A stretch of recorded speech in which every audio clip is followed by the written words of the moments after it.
that's always the first sign we look for, you know, people come to us. It'll be great fun actually, because it's a land of music, Mexico, and I think the Beatles have always been very popular there. And I like Spanish-speaking countries, because I can speak a little bit of Espanol. Sí, no, probablemente, amigo. So it should be good fun, I'm looking forward to it.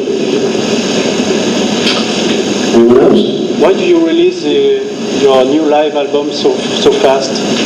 The record company said to me, will you release a live album fast? And I said, sure. We recorded some recordings in Australia towards the beginning of this year and did some more in USA. So when the record company asked us, we had some nice tracks. So we put it together into this album at their request. Gentleman in the cap on the right-hand side. Of what? Is it bootleg? Yeah, sure. Oh, it's okay. You know, what else is there? There's nothing much you can do about that, you know. Ours is very much better quality. Ours is a good quality bootleg. And it's cheaper.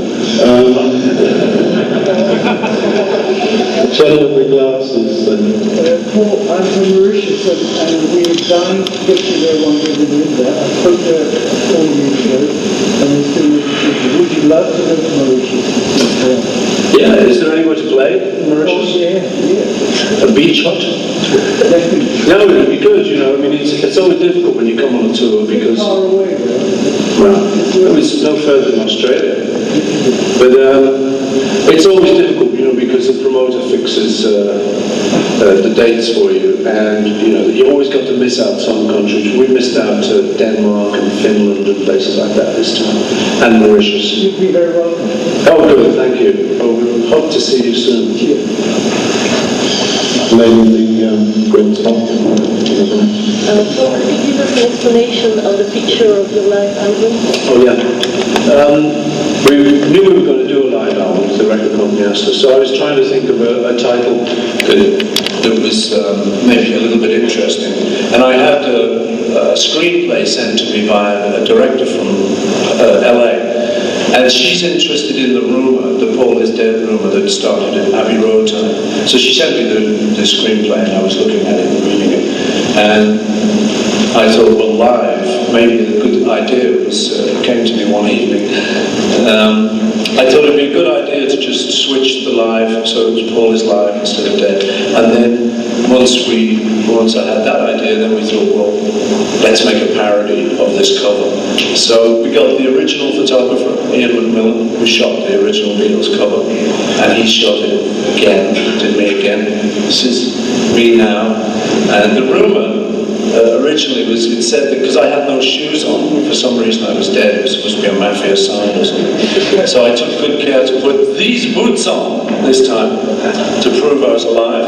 And that sign at the back there used to say 28 if, and the idea was going to be he would have been 28 if he'd have lived. Very strange, these American DJs, you know. But so we changed that to 51 is. So it's just a light-hearted parody of the thing. It's really just to do something different, because normally live covers just sort of say, you know, live on tour, there's a big picture and punch in the air. It's a bit boring. Lady in the long blonde hair and clothes. I was wondering if you're going to have Linda's clothing vegetarian meals in France, and also, can you tell me what the favorite dish she makes for you, your favorite? Yeah, I'm not sure if they're going to do them. She's in no hurry to do this. You know, we've done it in England, and it's quite successful. They try to think of a way to do it in America, and she's negotiating with people. But she's not really a businesswoman. But she's really doing it for the animals. She's very, you know, she's very passionate about animals. And when she started it, she said if she could save one animal, she'd be happy. Well, she saves about, I don't know, about 100 tons a week now, so it's very successful. And I think they are negotiating to do it in France. And what's my favourite? I like them all. What's very convenient for me is the barbecue, the hamburgers, because it means you can do all the old traditional things, you know, like I'm married to an American, so you've got a barbecue, you know. So that means you can do that, and yet there's no actual meat in them. So it's kind of. Gentleman at the back there with the glasses. You are in a new world tour. What does it represent to you, a world tour? Is it pleasure? Is it routine? It's it is pleasure. It is pleasure, but it's like a long-running play. And I think, even Sir Laurence Olivier in Shakespeare gets fed up occasionally because you've got to do the same thing every night, basically. We vary it a little bit, but basically it's like a long-running play. So it is enjoyable, but it gets boring sometimes. Sometimes it's just like work. But normally what saves us is the audiences. They give it a fresh angle each time. So that's the fun, really, is to see the audiences. Buddy Holly looking like a gentleman with his pen in the air. That's no. Yeah, that's yes. Just for recording. Gentleman here with the long hair and glasses on the right. So, Paul, one of your plans is to open the Liverpool Institute for Would-Be Stars in September 1995. So, what's the latest about it? What about it? You want to know about it? No, what's the latest about it? Oh, the latest, yeah. Well, we've been fundraising for it for about 2 years, and I've been like the lead fundraiser, so I've been writing to people and organisations, and we've done very well on that, touch wood. So that, it looks like it's going to be a reality, first thing. It's my old school that I went to with George Harrison, and it's a good old building, it's a nice old school. We always wanted to get out of it while we were there. We didn't like your school, But looking back on it, it was a good opportunity for us. It gave us a really good education. Which was just handy later, So the building was falling down, so instead of letting it fall down, it was built in 1825. We launched this campaign to save it and to make a performing arts school. So it looks like we're going to do it.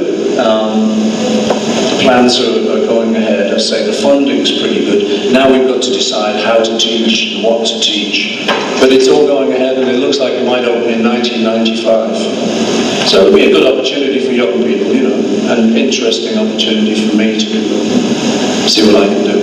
It's going to be for international people? Yeah, it's the local kids will get grants, and it will be a little easier for them because it is, after all, to help the kids in Liverpool, because that's kind of a deprived area. But there will be overseas students, from anywhere. Lady down the front to the right. I have two questions. For the first one, why are not going to be in the school this time?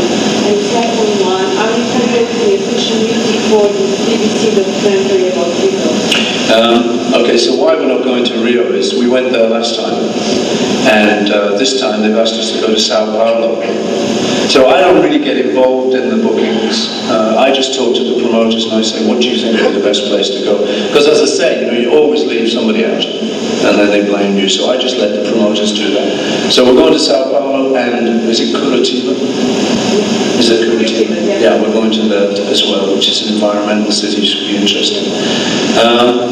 So that's the reason, really, just the promoter said we're going to Sao Paulo this time. For no particular reason, we still love Rio. So, there's a special reason for Curitiba is the environment? I don't know, we'd have to ask the promoter, really. He just said it'd be a good idea to go to these places. I think Sao Paulo because it's a big place, and then Curitiba because it's an interesting place, I think. And then the music that we've been saying we might do for this Beatles documentary, we haven't done it yet, but it still is a thought that if there's a sequence that needs a bit of music that's just a visual sequence, let's say some shots of John or something, the three of us have offered the producers of the director that we would write maybe a piece of music. So that's a good excuse. It gets us in the studio again without too much pressure. I mean, we wouldn't want to go in the studio to make an album, because that's like, wow, the Beatles getting that back together again, that would be tricky, to say the least. But it gives us an excuse anyway to get in the studio and to have a bit of fun and to see if we enjoy it, really. It's one small piece of music. Just a couple more questions, ladies and gentlemen. This gentleman down in the black t-shirt at the front. What is your approach with us in terms of group? To the what? So approach to the bass? The bass? What is my approach to it? Yeah, I mean, in terms of group, the request is that. I don't really request anything, you know, I just sort of, I'm not a very technical musician, you know. Some kid at a guitar shop in America asked me what kind of strings I used. I said, long, shiny ones. I'm really pretty untechnical, you know, so I wouldn't know what kind of strings I've got on there. Whereas certain other kind of musicians know very exactly. So I don't really have an approach, I just pick it up and play it and hope that the drummer comes along with me, which he normally does.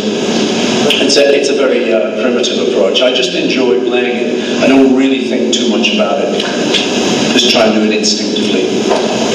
Gentleman over there was the waves. Do you plan to make a second classic experience after your lovely oratorio? Thank you. Yeah, I'd like to do that. It was a great experience for me. I really enjoyed doing it, and it was quite a stretch to work with a big orchestra like that, and to take 2 years writing something.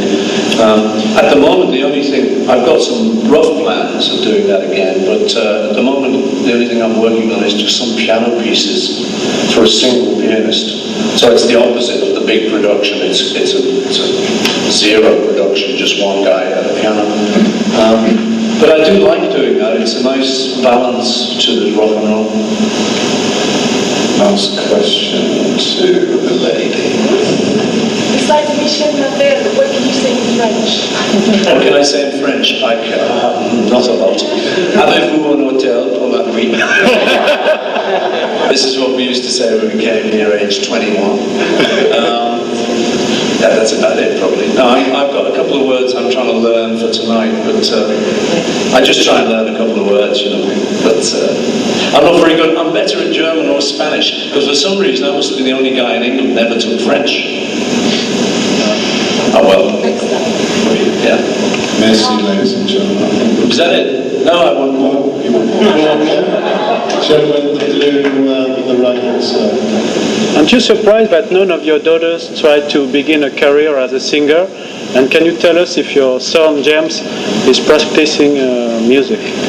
Yeah, my kids are all pretty musical. My son James plays guitar. He's a big fan of Jimi Hendrix and Joe Walsh, and he likes that kind of stuff. My kids are very good, but they're not professional. They're not trying to be professional singers. One of them's interested in fashion. The other one works at our office and stuff. But they are musical. I won't push them to go into show business because it's difficult, and difficult being my daughter or son because they get the inevitable comparisons. But if they really have to do it, and they really want to do it, then that'll be good, and I'll encourage them. Gentleman at the back here on the right left-hand side. Yeah, you look uncomfortable Sunday night during the TV show sets or set. Are you uncomfortable when being asked political matters? I heard I looked very comfortable. I suppose, you know, I didn't see it, so I don't know. I'll tell you what is uncomfortable. You've got a headphone, you've got an earpiece in your ear, and someone is talking English, and the lady you're talking to is talking French. It's actually quite difficult to do that. But the reports I heard back from it said I was fine and very comfortable and looked relaxed.